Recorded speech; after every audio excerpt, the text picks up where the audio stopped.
목사님이 경길하십니다. 핸드폰 관리하시기 바랍니다.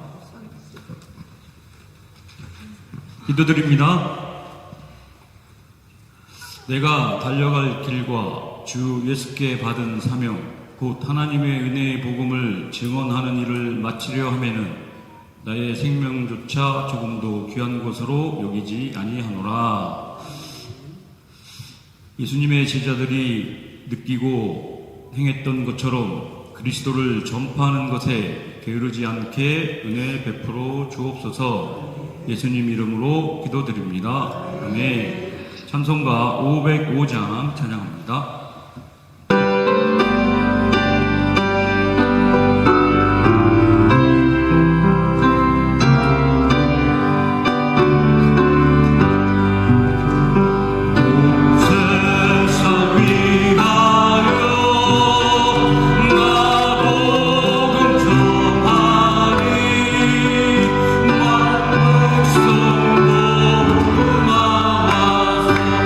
주 말씀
급히 성가대의 찬양에 맞춰 묵도하심으로 수요 오전 예배 하나님 앞에 올려드리도록 하겠습니다.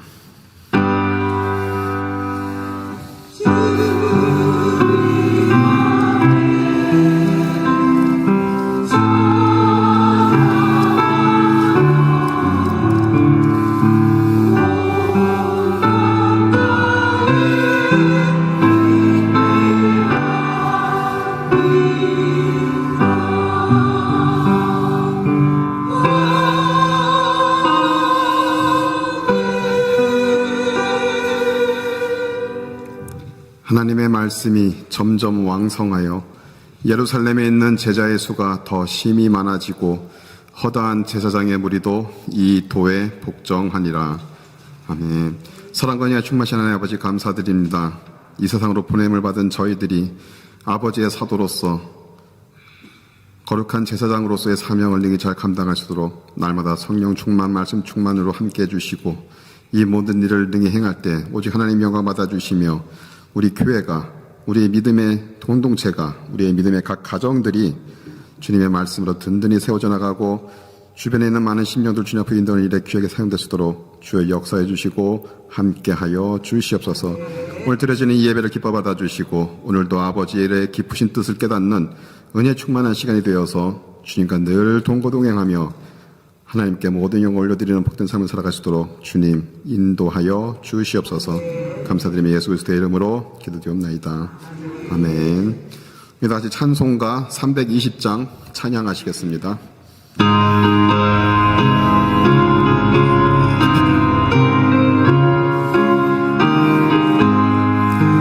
나의 죄를 정케 하사 주의 일꾼 삼으신 구세주의 넓은 사랑 항상 찬송합니다.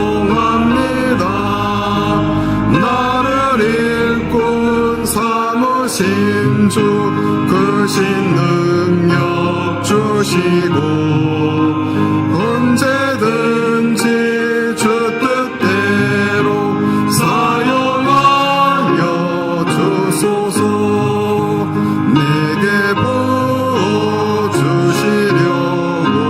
은혜에 위하신 주 주의 은혜 채워주사 능력 있게 하소서.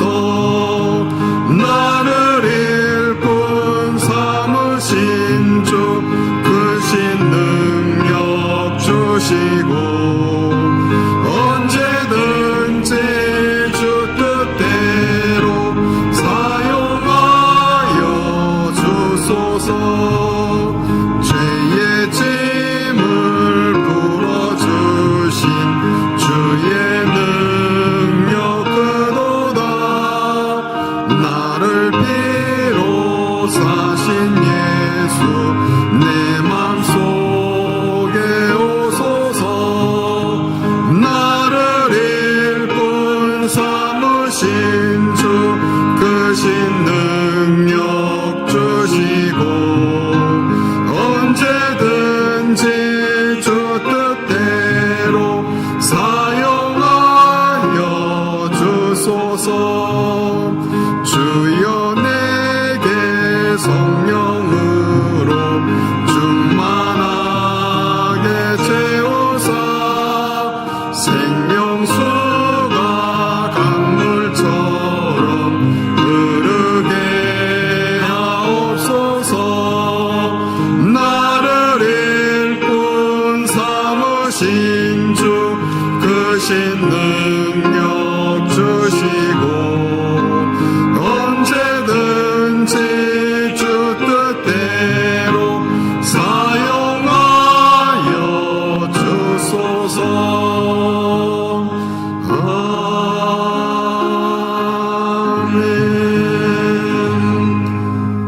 아멘. 우리를 대표해서 박현숙 권사님 예배를 위해 기도해 주시겠습니다.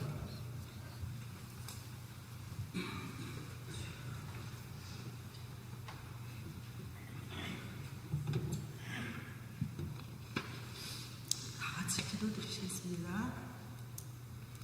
자비로우신 하나님, 우리에게 부활의 소망과 영원한 생명 주심을 감사드립니다.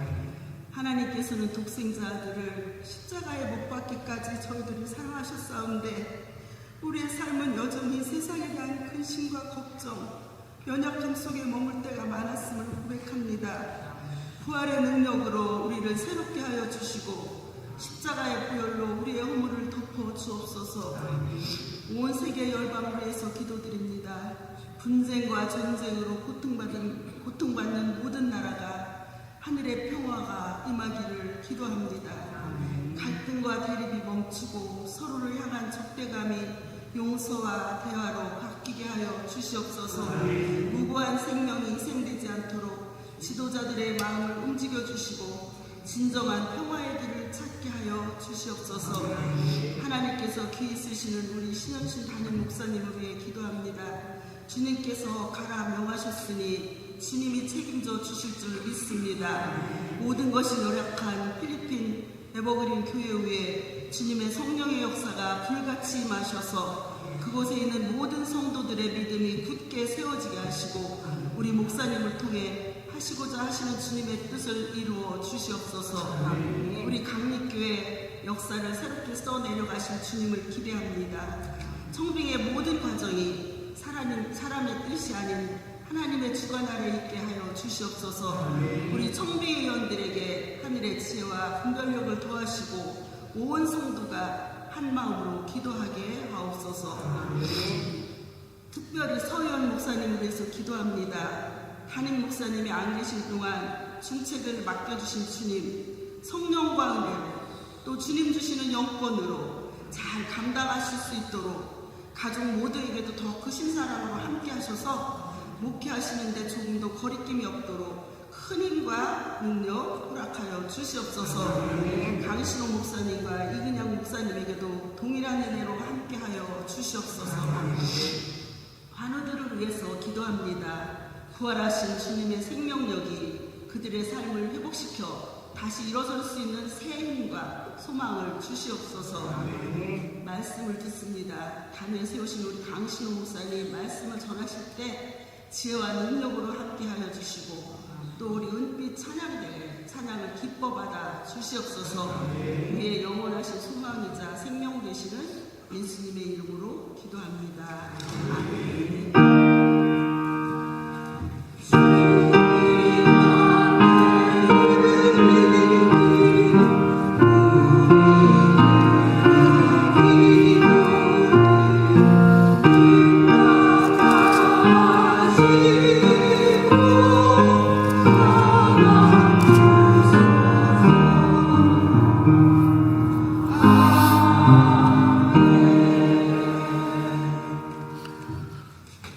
오늘 하나님의 말씀은 사도행전 1장 8절 말씀입니다. 사도행전 1장 8절 신약성경 187쪽 전후에 있습니다.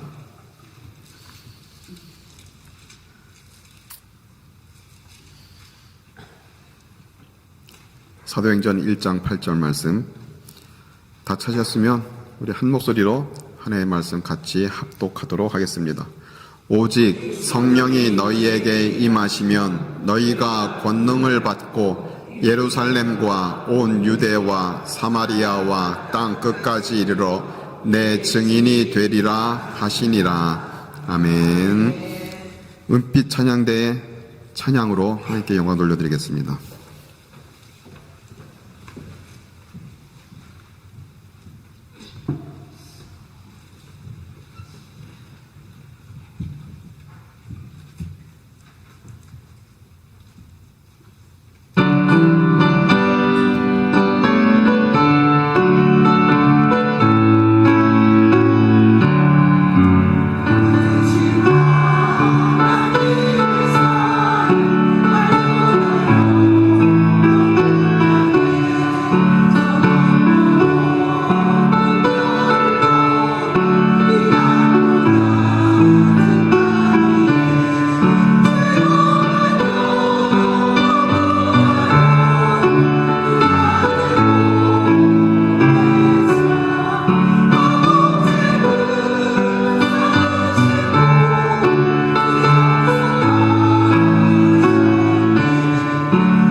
예, 감사합니다. 오늘 우리가 함께 나눌 한 해의 말씀은 사도행전입니다. 사도행전 내용은 재작년 말경에 담임 목사님이 한번 하셨는데 분석을 너무 잘 해놓으셨어요.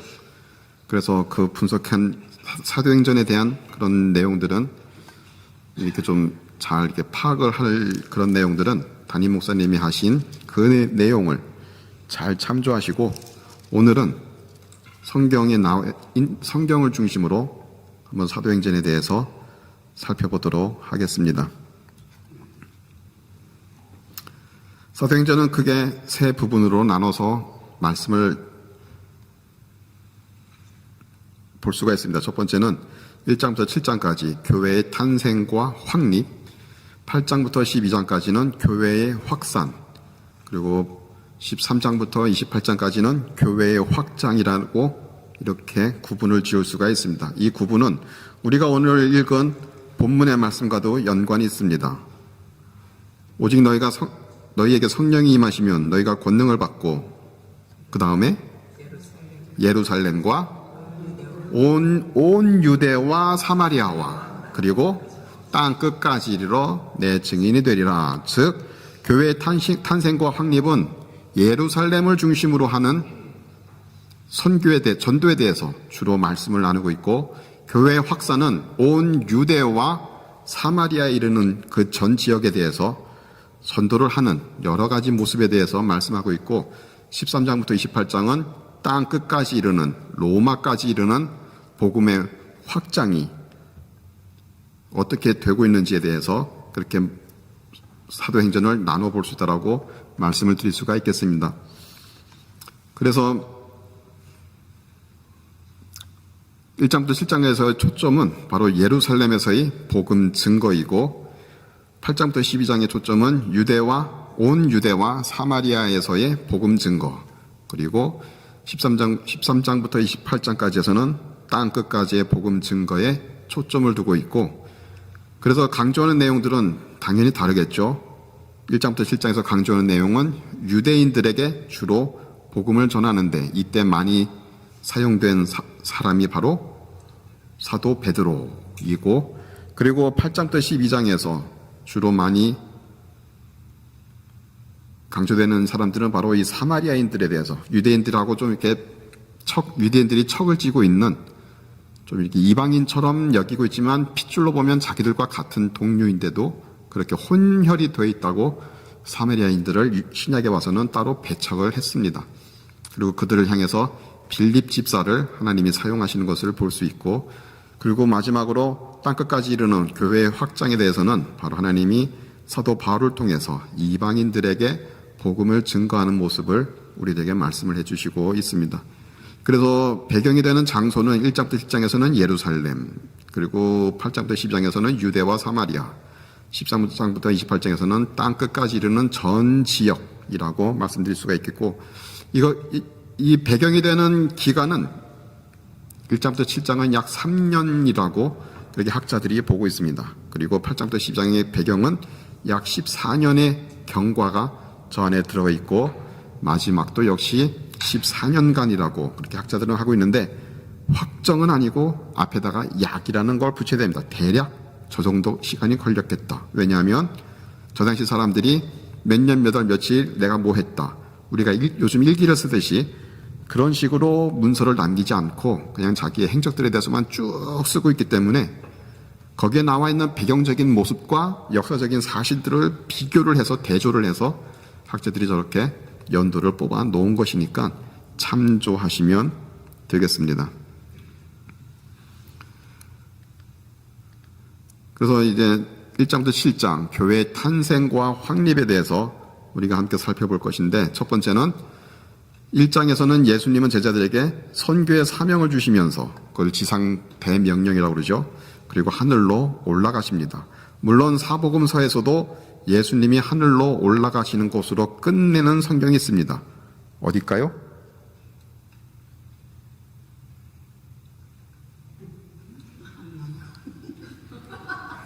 제가 이쪽을 보는 이유는 그 목장 예배할 때 성경 많이 읽는 목장들이 있잖아요. 주로 이분들이시거든요. 예. 마가복음과 누가복음에서만 예수님이 하늘로 올라가시는 것으로 끝을 내고 있고, 마가복음은 예수님이 이제 예루살렘 외곽에 있는 산으로 제자들을 다 모으게 하시고 거기서 이제 지상 대명령으로 끝내시고 있고, 요한복음은 갈릴리 바닷가에서 제자들과 음식을 나누시면서 이제 마지막으로 하시는 말씀으로 끝을 맺고 있고, 사도행전은 예수님이 승천하시면서 하시는 말씀부터 시작을 해서 이제는 사도들이 전 세계로 흩어져 나가 말씀을 전하는 것으로 기록이 되어져 있습니다. 그래서 예수님의 승천에 대한 비교적 자세한 내용은 사도행전 1장에 나와 있다라고 얘기를 할 수가 있겠고,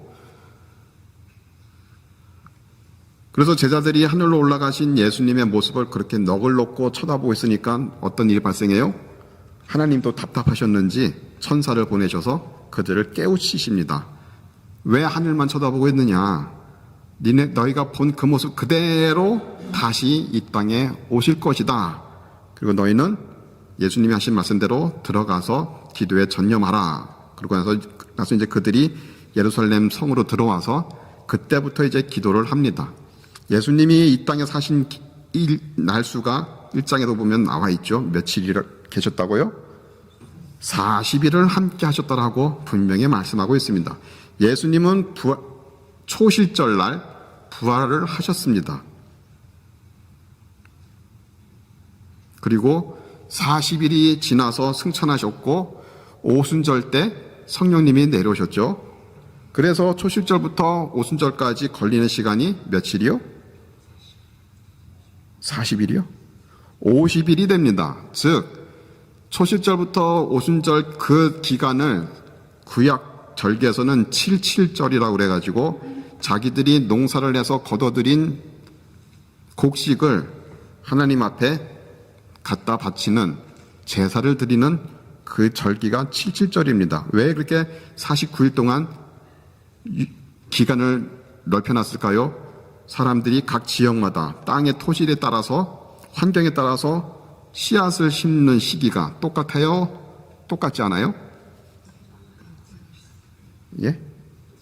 농사를 안 지어보셔서 잘 모르시겠죠. 대부분 도시에서만 사셔서 농사를 지어보신 분들은 잘 아실 겁니다. 그렇죠? 토질에 따라서 환경에 따라서 기후에 따라서 곡식 같은 나라라 하더라도 곡식을 심는 씨앗을 심는 시기가 다 다릅니다. 그리고 열매 맺는 때도 다 틀려요. 얘네들 성장 속도에 따라서. 그러다 보니까 각각의 사람들마다 거둬들이는 시기가 다 다르기 때문에 그래서 하나님께서는 49일 동안 너희가 거둬들이는 첫 열매는 무조건 하나님 앞에 감사함으로 제사를 드려라. 그것이 77절이고 77절 다음 날이 오순절로서 이 오순절 때도 전국에 흩어져 있는 전 세계에 흩어져 있는 모든 유대인 남자들은 무조건 예루살렘에 가서 그 오순절에 참여를 해야 했습니다. 그렇기 때문에 이제 마가의 다락방에 올라가서 120명의 문도들이 열심을 다해서 10일 동안 간절하게 기도한 결과 어떤 일이 발생하죠?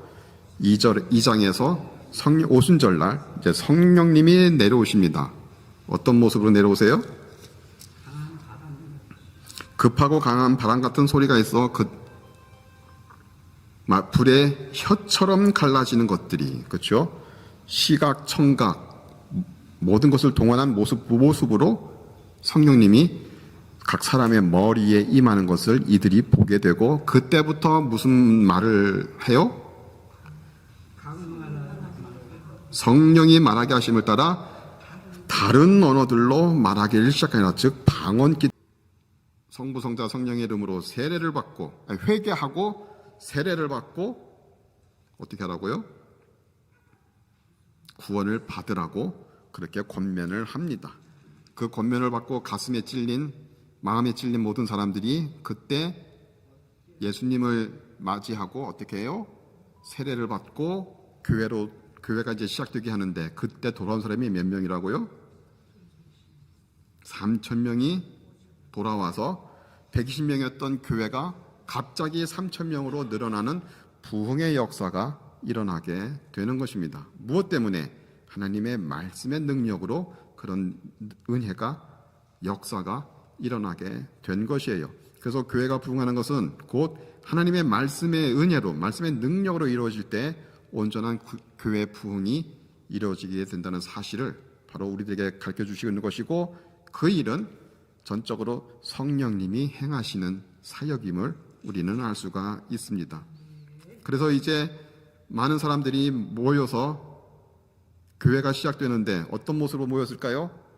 다 공동체 생활을 하게 됩니다. 자기가 가진 모든 것들을 다 팔아서 사도들 앞에 내려놓고, 그리고 자기가 쓸 것을 자기 것이라고 우기지 않고 다 서로가 필요한 대로 통용했다, 같이 사용했다라고 그렇게 표현을 하고 있습니다. 오늘날로 표현하면 공동체 생활을 한 것이죠. 은혜를 받고 하나님을 알고 말씀의 깊은 뜻을 알고 회개하고 하나님의 자녀가 돼 보니 그동안 내가 안달복달하면서 모으고자 애썼던 모든 물질적인 것들이 더 이상 나에겐 큰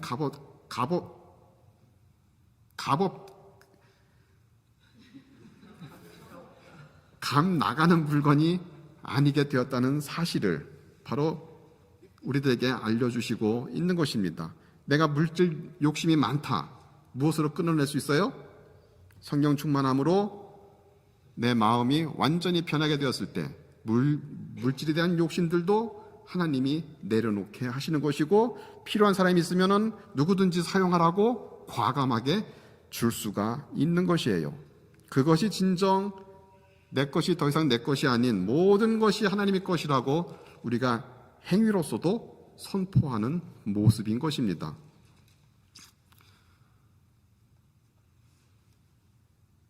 그래서 건강한 교회는 예배, 교육, 교제, 전도에 우선순위를 두며 당연히 기도에 힘쓰게 되어 있습니다. 그래서 이제 많은 사람들이 모여서 공동체 생활을 하고 하다 보니 이제 또 베드로와 요한은 늘 다니던 성전 미문을 드나드는데 그날따라 한 사람이 유독 눈에 들어와요. 누가 들어올까요?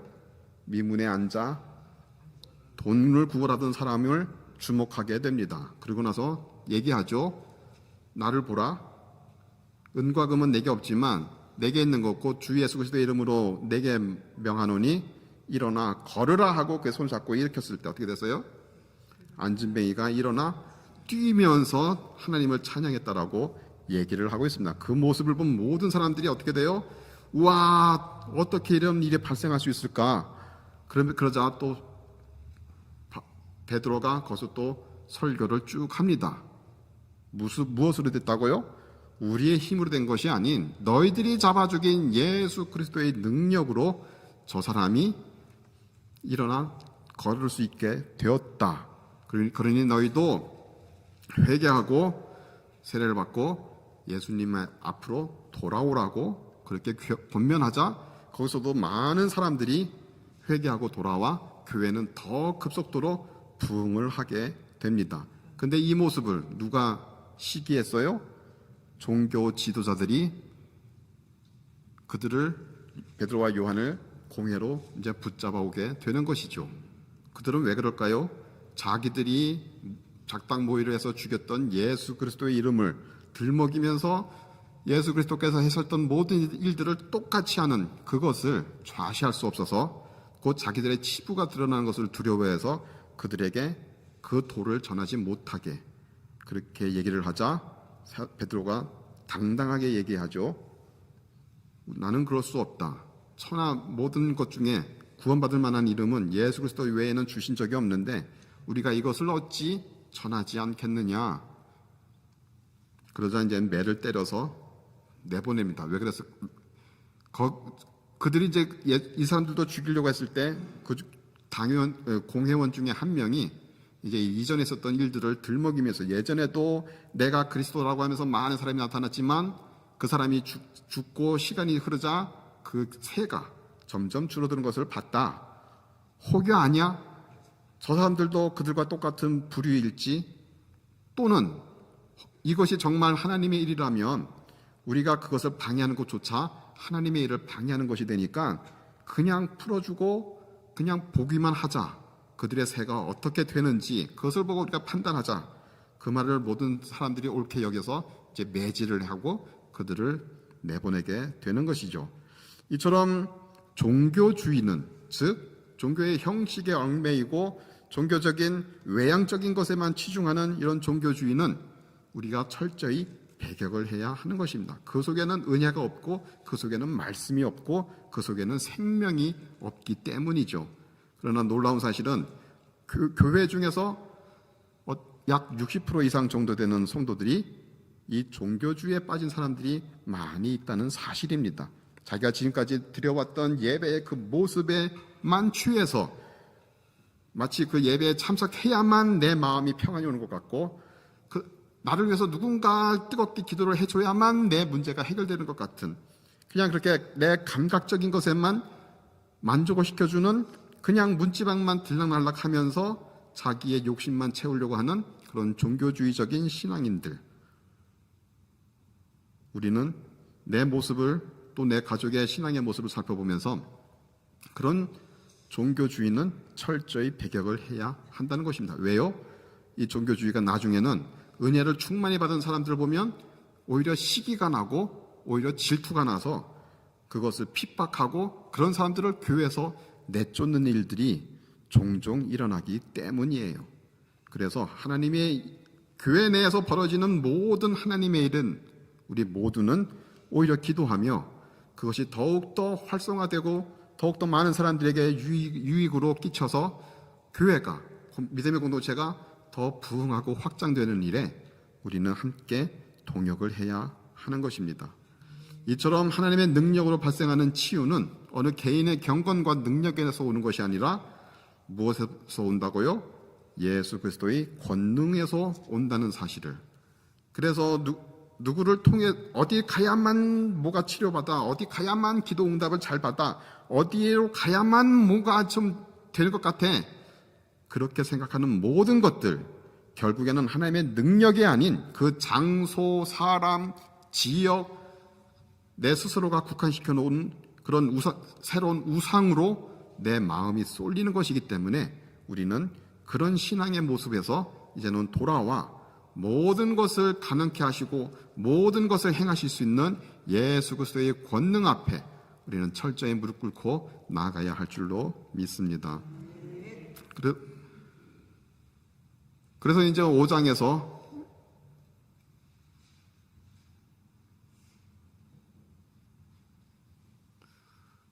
사장 이제 말미에서 이제 사람들이 더 많이 늘어나니까 교회 내에서 쓸 것들이 더 많아지겠죠. 그러자 많은 사람들이 이제 자신의 재산을 다 팔아서 내오는데 그 중에 대표적인 사람이 있습니다. 누가 나올까요? 바나바라는 사람이 자기의 가진 모든 것들을 다 팔아서 사도들 발 앞에 놓고 그리고 이제 열심을 다해서 그 교회를 섬기는 모습이 나오게 됩니다. 그러자 그 모습을 보고 많은 사람들이 와, 바나바는 역시 대단해. 바나바는 하도 사람들이 바나바만 막 이렇게 얘기를 해서 그런지 이것에 대해서 조금 질투를 하는 한 부부가 있었습니다. 이름하야 누구? 예. 왜 우리는 이렇게 나쁜 사람들의 이름은 잘 알면서 좋은 선한 일을 하는 사람의 이름은 잘 모를까요? 농담입니다. 아나니아라는 이름의 뜻은 주님은 은혜로우시다라는 뜻이고 삽비라는 아름다움이라는 뜻입니다. 근데 이들이 한 행위는 어때요? 그 이름대로 쓰임을 받았나요? 전혀 반대되는 모습으로 쓰였죠. 그래서 이들도 똑같이 바나바를 본따서 자기들의 모든 것 밭을 팔아서 그것을 이제 사도들에게 드리겠다라고 얘기를 했는데 어떻게 했어요? 5장 2절에 보면은 그 일부를 감추었다라고 얘기를 하고 있습니다. 이것을 현대말로 뭐라고 그래요? 예? 애들이 한 얘기로는 뭐 삥땅 쳤다, 꿈쳤다. 좀 고급 언어로 하면 횡령했다라고 얘기를 하죠. 즉, 분명히 하나님 사도들한테 얘기한 것은 사람에게 한 것이 아니고 누구에게 약속한 거예요? 하나님께 약속을 한 겁니다. 하나님, 나에게 이런 문제를 해결해 주시면 내가 이렇게 하겠습니다. 근데 막상 그 문제가 해결되면 우리는 그것을 그대로 지키나요? 사람이 화장실 들어갈 때 마음과 나올 때 마음이 똑같다? 다르다라는 식으로 이제 문제가 딱 해결되고 나니 무엇이 어떤 마음이 생겨요? 아까운 것 같은데 하면서 조금씩 삥땅을 치죠. 횡령을 하죠. 바로 이 감추는 모습, 하나님은 그것을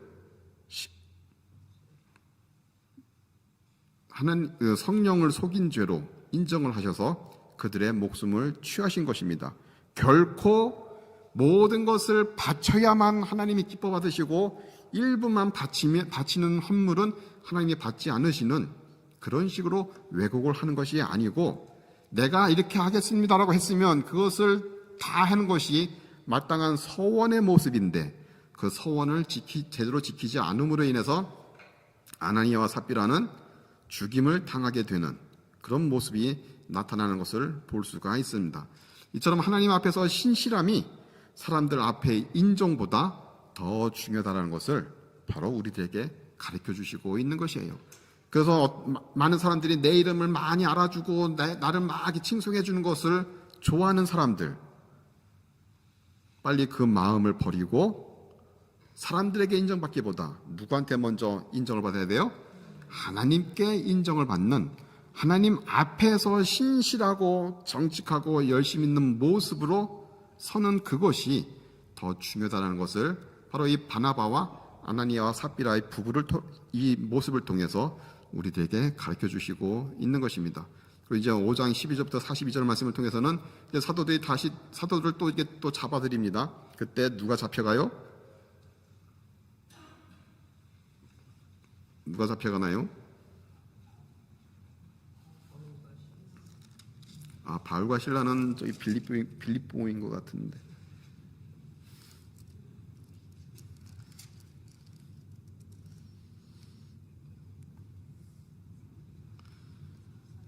네, 사도들을 잡아가다가 이제 감옥에 집어넣자 베드로와 사도들이 거기서 이제 또 막 자기들에 대해서 우리는 절대 죽을지언정 예수 그리스도를 증거하는 일을 멈출 수 없다. 그러면서 이제 또 막 얘기를 하는 장면이 나오고 있습니다. 그리고 나서 이제 또 책지제 풀어주고 6장에서는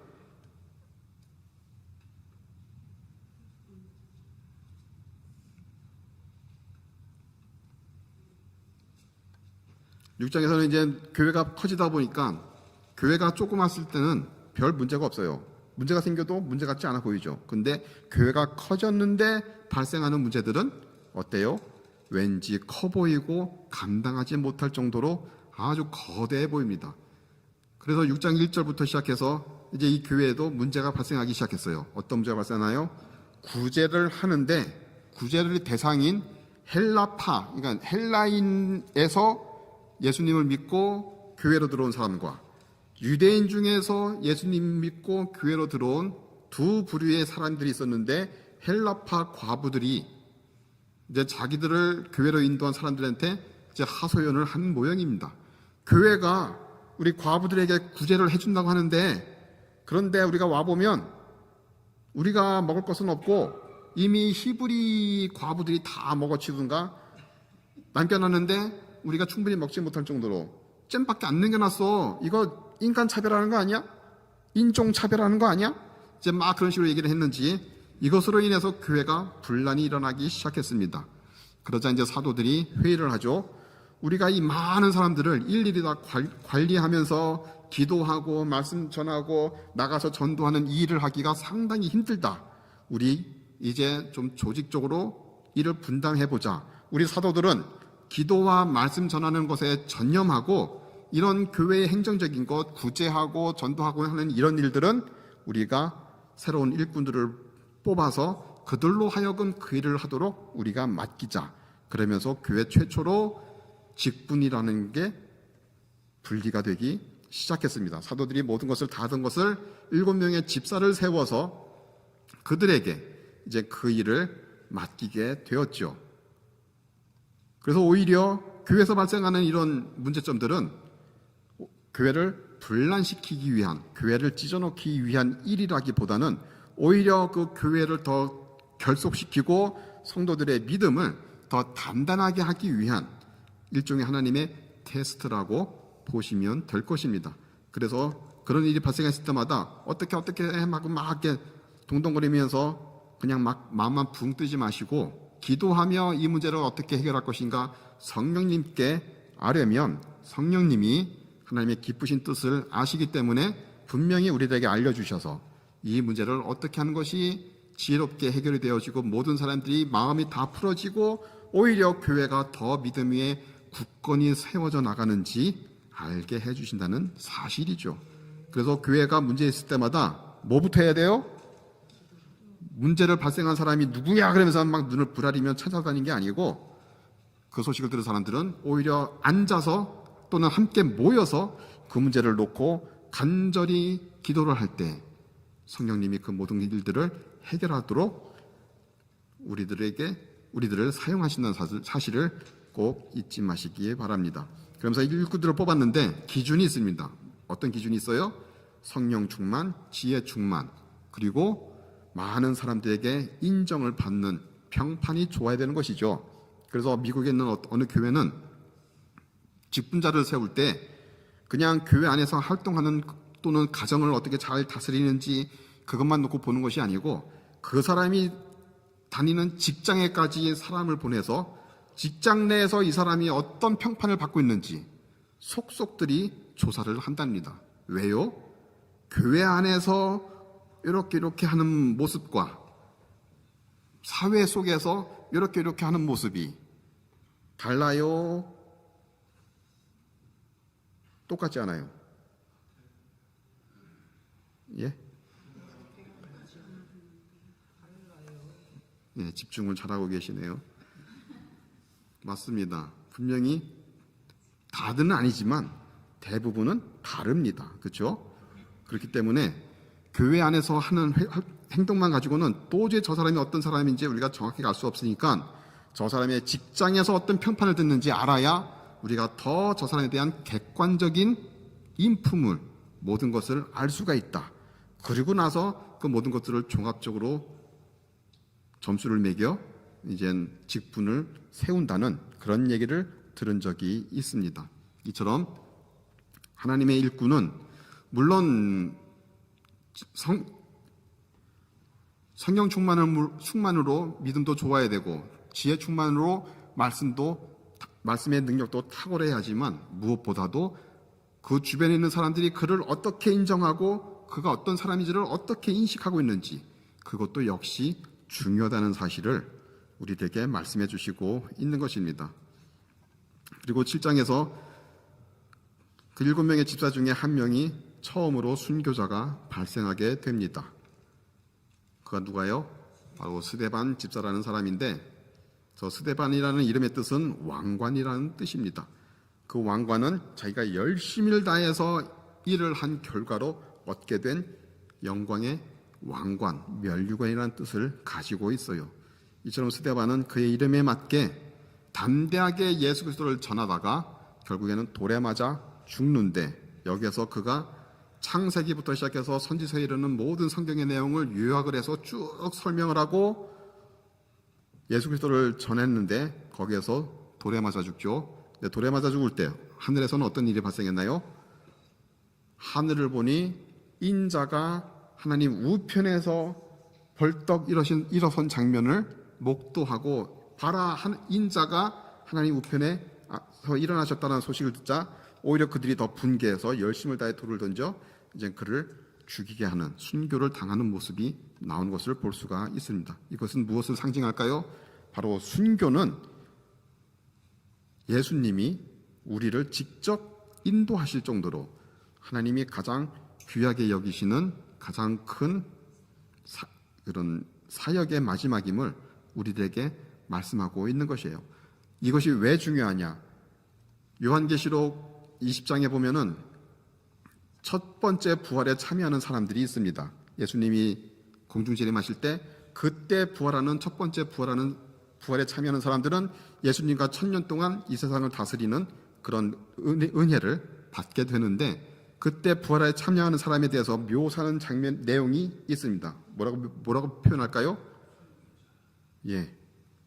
하나님의 말씀을 지키다가 순교를 당한 그런 사람들, 자기의 믿음을 버리지 않고 순교를 당한 사람들, 하나님은 그들을 첫 번째 부활을 시키셔서 모든 사람들이 하나님의 말씀대로 살다가 죽은 믿음을 버리지 않고 끝까지 지킨 그들에게 어떤 영광을 주시는지 모든 사람들에게 알게 하신다는 사실이에요. 그리고 그들은 하나님의 심판대를 통과할 때 천국으로 가는 프리패스권을 바로 부여받게 되는 것입니다. 그리고 발생하는 두 번째 부활은 하나님이 이제 심판대를 여실 때에 그 외의 모든 영혼들이 다시 부활을 해서 이제 심판대 앞에 서게 되는데 그것을 둘째 부활이라고 요한계시록에서는 분명히 말씀을 하시고 있습니다. 여러분들은 어떤 부활에 참여하고 싶으세요? 첫째 부활? 누구나 천국으로 가는 프리패스권을 받고 싶으시죠? 그러면 어떤 환경이든 어떤 상황 속에서든 예수님을 부인하지 않고 나는 예수님의 제자라는 그 믿음과 확신을 가지고 누구 앞에서라도 당당하게 예수님을 외치고 예수님을 증거하는 그런 삶을 살아갈 때 하나님은 우리의 그런 순교자적인 믿음을 보시고 우리를 첫 번째 부활로 인도하시게 되는 것입니다. 그래서 이제 교회에서 첫 번째 순교 사건이 발생하게 된 것으로 이제 예루살렘에서 사역을 마치고 8장부터 12장까지 해서 교회가 확산되는 온 유대와 사마리아와 땅끝까지 이르러 온 유대와 사마리아까지 복음이 증거되는 일에 대해서 말씀을 하시고 있습니다. 그래서 이제 8장에서는 빌립 집사가 사마리아 지역으로 가서 열심을 다해 선교를 합니다. 그래서 많은 사람들이 예수님 앞으로 돌아오게 되고 그런 소식을 듣자마자 또 베드로와 요한이 또 올라가서 이렇게 확인을 하는데 그 중에 마술사 시몬이라는 사람을 맞이하게 됩니다. 이 사람이 베드로와 요한을 이렇게 보니까 손만 얹고 기도하는데 사람들이 막 이상한 소리를 지르면서 벌벌 떠면서 기도를 막 하는 것을 보고 야, 내가 돈 줄 테니 그 능력을 나한테도 좀 줘봐. 하나님의 은혜를 이 사람은 돈으로 살 수 있는 것으로 생각을 한 것이죠. 즉 복음을 잘못 받아들인 모습입니다. 복음 그대로를 받아들인 것이 아니고 내 상황에 맞게 내가 이해하고 싶은 대로 복음을 받아들이니 오히려 그것이 그를 더욱더 악한 일로 사용하게 하는 마귀의 자녀가 되는 일로 사용하게 되었다는 사실이에요. 그래서 어떤 학자들은 이 마술사 시몬으로부터 시작해서 영지주의가 나오게 되었다라고 그렇게 얘기를 하는 학자들도 있습니다. 어찌되었건 이런 하나님의 은혜를 오히려 물질적인 것으로 치부하고 그렇게 여기는 모습들, 우리 신앙 속에서도 물질과 하나님을 겸하여 섬길 수도 없다고 하신 예수님의 교훈을 무시하고 양다리를 걸치고 있지는 않은지 우리는 우리 자신들을 살펴봐야 하겠습니다. 그리고 이렇게 온 유대와 사마리아 지역으로 복음이 확산된 데는 스데반 집사가 죽은 그 이후에 이제 이 예루살렘 교회를 향해서 본격적인 핍박이 들어가자 모든 집사와 사도들이 성도들이 흩어져서 전 지역으로 나아가게 되었는데 그것이 곧 교회들이 확산이 되었다라고 얘기를 하는 것입니다. 왜 그럴까요? 우리 믿는 자 한 명 한 명이 하나님이 보시기에는 교회이기 때문이죠. 그렇기 때문에 교회는 한 곳에 정체되어서는 안 되는 것이에요. 한 곳에만 머물러 있어서는 안 되는 것이고 때가 되었으면 자꾸 흩어져서 더 나를 통해서 더 많은 사람들이 예수님을 믿게 되는 일에 우리가 사용이 되어져야 한다는 사실입니다.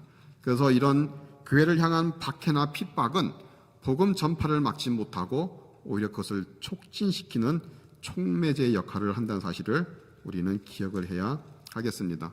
그래서 이제 9장에서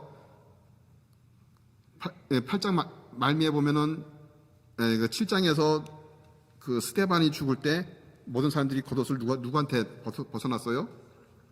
사울이라는 청년의 발 앞에 벗어뒀던 것을 봤을 때 이 사울은 공회 내에서도 상당히 높은 신분을 가진 사람임을 알 수가 있죠. 근데 그 사람이 9장에서는 내가 저기 다메섹에 예수 믿는 사람들이 많다는 소식을 들었는데 나한테 그들을 체포할 수 있는 권한을 주십시오. 라이센스를 주십시오. 그러면 내가 그것을 가지고 가서 그 예수쟁이들을 내가 다 잡아오겠습니다. 그리고 나서 이제 대제사장한테 그것을 받고 사람들과 함께 다메섹으로 가는 도중에 거기서 예수님을 만나게 됩니다. 만난 그 순간부터 이 사람은 예수 믿는 사람들을 핍박하는 사람에서 어떤 사람을 변했어요? 이방인들에게 예수가 그리스도라는 사실을 오히려 말씀을 들어서 더 자세하게 전하는 사람으로 변화된 것을 볼 수가 있습니다. 그러면서 이 사울은 이방인을 향해서 복음을 전할 사도로 예수님이 선택을 하시고 이제 그에게 그런 은혜를 주신 것을 볼 수가 있고, 근데 이 사울이 다메섹에 가서 예수가 그리스도야 전하니까 사람들이 그 말을 믿어요, 안 믿어요?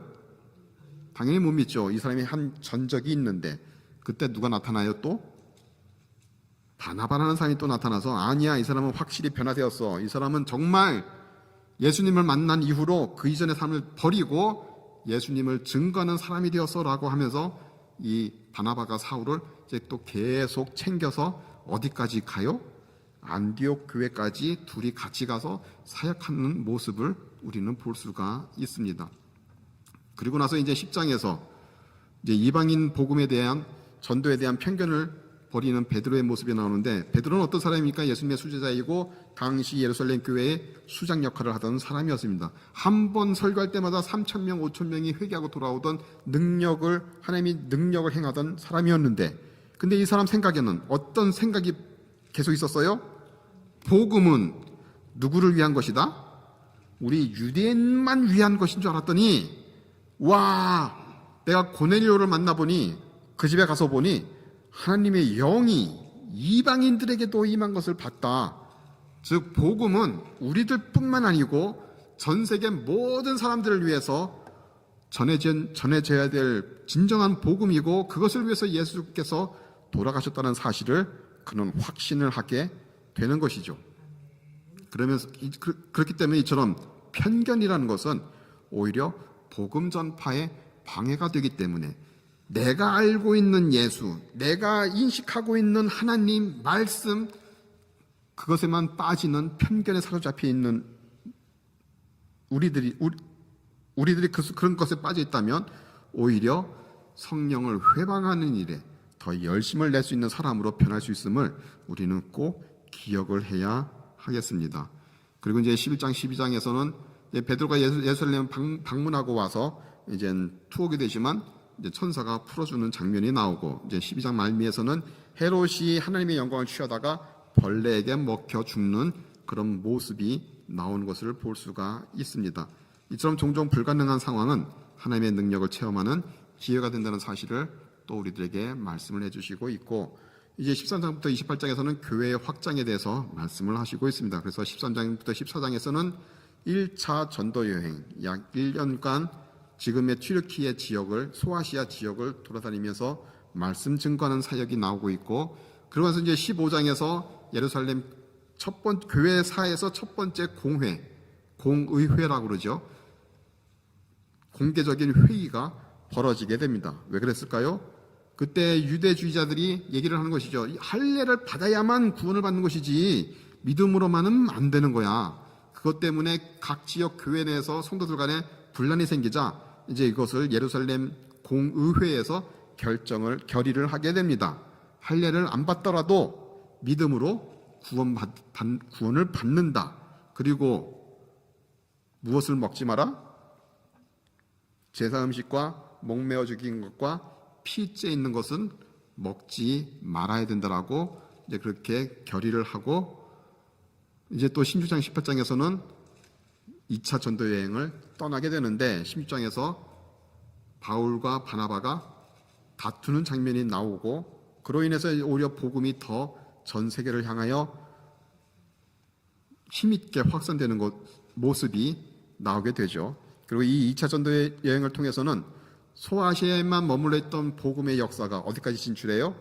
바다 건너 마게도냐 지경까지, 즉 유럽에까지 복음이 증거되어지고 결국에는 전체 지금의 그리스 지역이 복음화되는 그런 은혜가 발생을 하게 되는 것을 볼 수가 있습니다.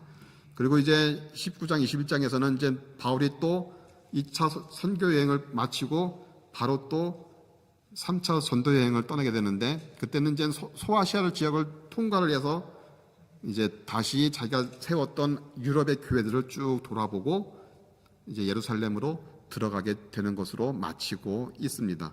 여기에서 21장에서 바울도 이미 알고 있었죠. 내가 지금 예루살렘에 들어가면 나는 분명히 체포된다는 것을 알고는 있지만, 돌아가는 곳에서 만나는 모든 사람들이 우리가 기도하는데 하나님이 이런 환상을 주셨다, 이런 응답을 주셨다, 당신 절대 가지 마십시오. 그때 바울이 뭐라고 얘기해요?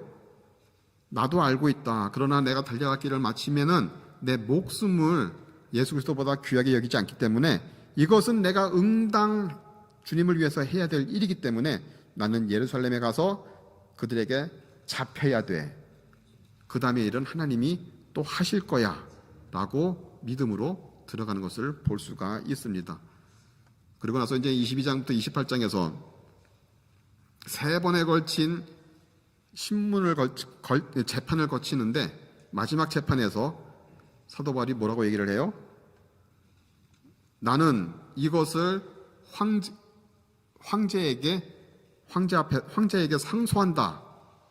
그러자 그때 총독이었던 베스도가, 네가 상소만 안 했으면, 네가 무죄한 것을 내가 알았기 때문에 풀어주려고 했는데 네가 상소한다 했으니까 지금부터 너를 잘 로마까지 호송을 해주겠다.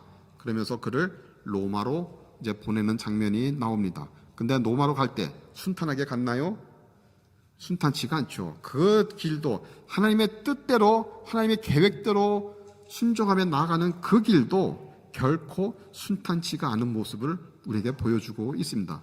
그런데 우리는 때때로는 왜 하나님이 이렇게 열심히 하는데, 왜 하나님의 말씀대로 순종하고 충성하는데 이렇게 자꾸만 어려운 일이 막 생기는 거야? 왜 이런 환난들이 자꾸만 생기는 거야? 그거는 왜 그럴까요?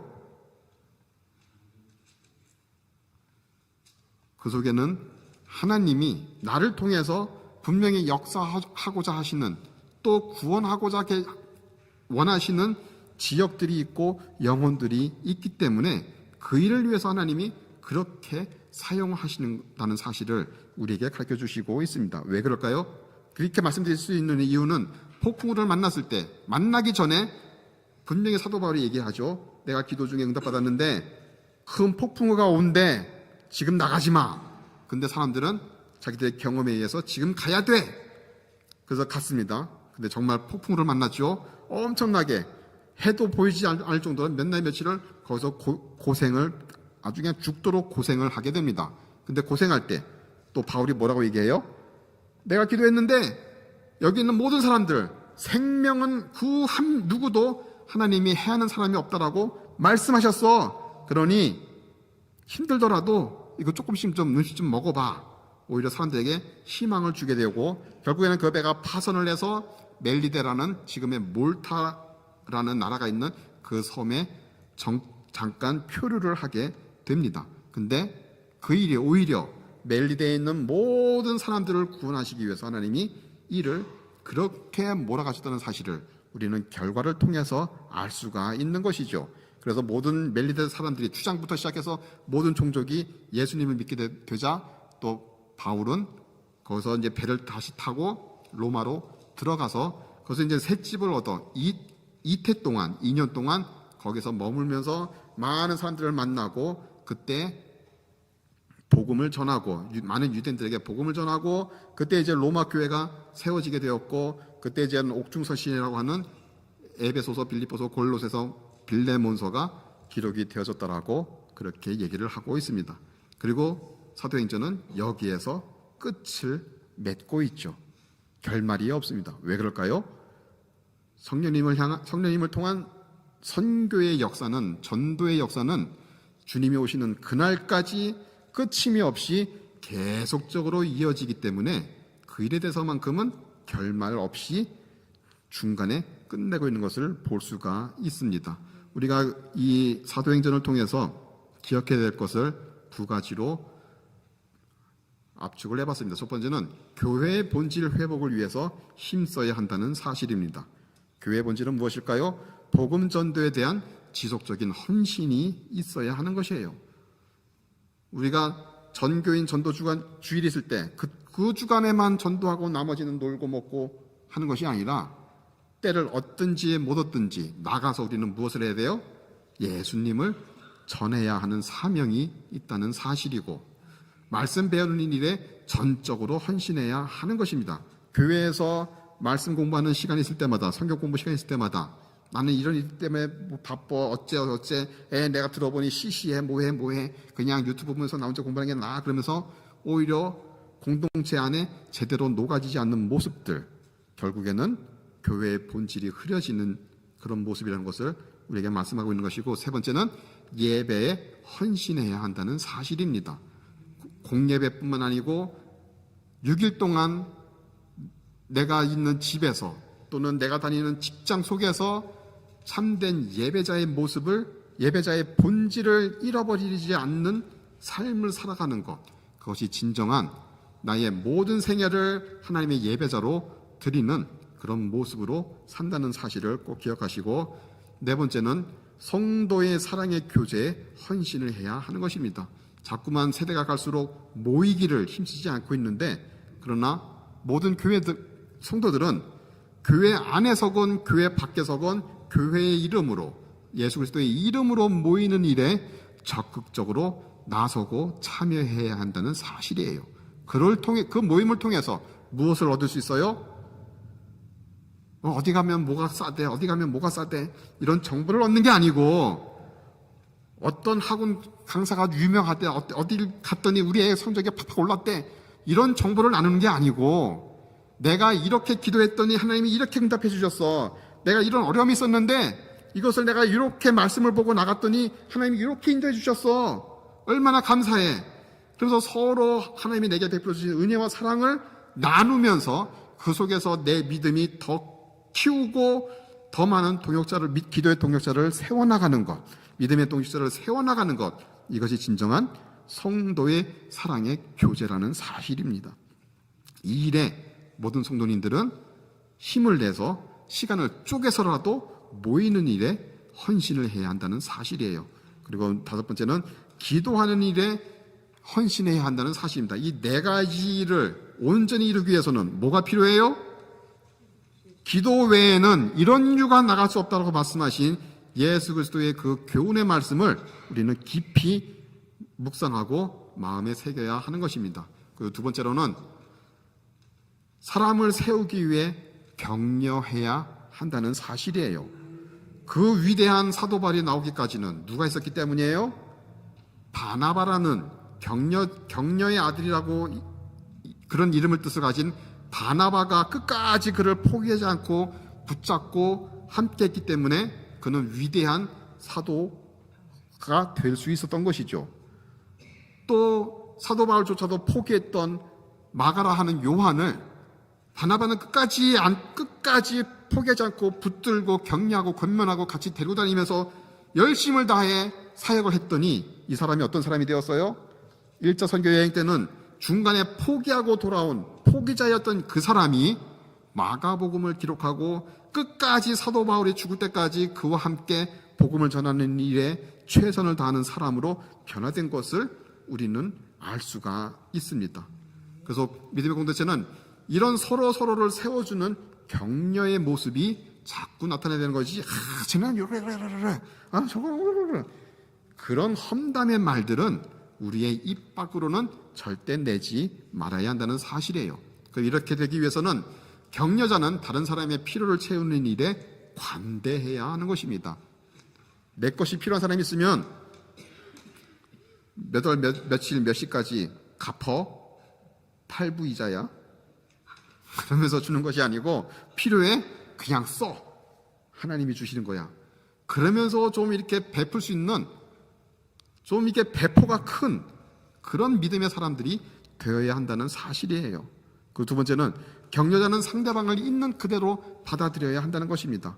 사도 바울이 변화된 그 모습 그대로, 그 전의 모습 그대로를 격려자는 다 껴안고 하나님의 사랑으로 그것이 하나가 되도록 녹여야 한다는 사실이에요. 그렇지 않고 자기의 기준대로 평가대로 사람을 난도질하기 시작하면, 이곳에 제가 아마 평가하기 시작하면 여기에 제대로 앉아 계실 분이 몇 분이나 계실까요? 그리고 격려자는 다른 사람이 잘 되는 것을 어떻게 해야 돼요? 배합해야 돼요? 기뻐하고 오히려 그를 축하해주고 하나님께 감사해야 하는 것입니다. 근데 우리 속담에는 참 요상한 것이 있죠. 뭐가 있죠? 사촌이 땅을 사면 뭐지? 배가 아프다. 우리의 그런 나쁜 심보를 철저하게 버리고 오히려 내 옆에 있는 사람들이 큰 은혜를 받고 잘 되는 것을 오히려 기뻐하며 축하해주고 우리 모두가 그런 은혜를 받기를 사모해야 한다는 사실입니다.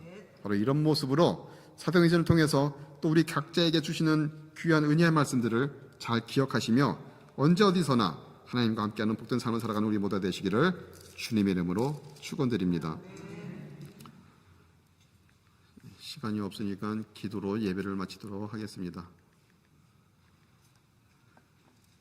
첫 번째 기도 제목입니다. 교회의 본질을 세우는 데 충성하는 강립교회가 되도록 기도하시고 말씀으로 세우고 서로 사랑하는 믿음의 공동체가 되도록 기도하시며 담임 목사님의 필리핀 사역에 아름다운 열매가 맺어지고 또 그곳에 하나님의 뜻하심이 이루어질 수 있도록 기도하시고 담임 목사 청빙위원회를 통한 담임 목사 청빙의 진행을 위해서 또 이 일에 모든 성도들이 한마음 한뜻으로 관심을 갖고 기도하며 함께 나가는 모습으로, 그래서 하나님이 원하시는 또 우리 교회에 딱 맞는 하나님이 예배하신 목사님을 보내주셔서 우리 교회가 한층 더 믿음으로 전진해 나가는 일에 귀하게 쓰임받을 수 있도록 우리 다 같이 주여 일창하시며 간절히 기도하고 축도로 예배를 마치도록 하겠습니다.